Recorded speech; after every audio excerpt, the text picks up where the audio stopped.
Hey everyone. So we're still down here by the river, which I'm sure you hear in the background.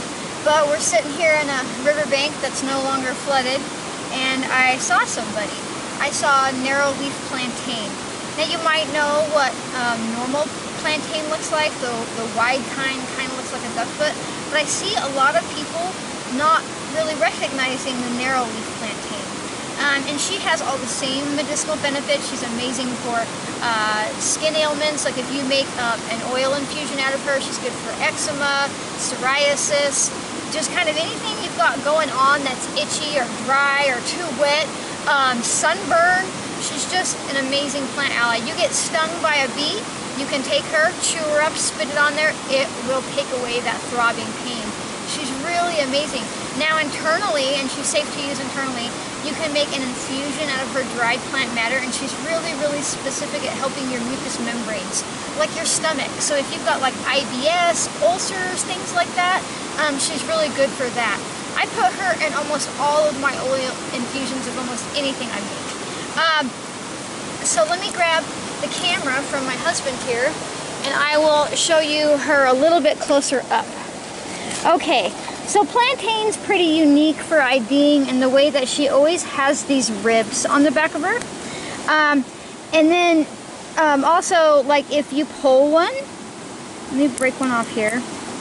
Of course it's going to make me a liar. But sometimes when she's a little older in the year, when you pull her, basically strings will come out of where you pulled her from. Like look, there's kind of one right there. Let me see if I can focus in on it. See that little string right there? When she gets a little drier, when she's not so moist, she's going to, all those strings are going to pull out like you could actually sew with them. And she's just a safe, simple ally. She grows in most people's yards. Now granted, this is growing by a riverbank, so she's nice and lush and healthy.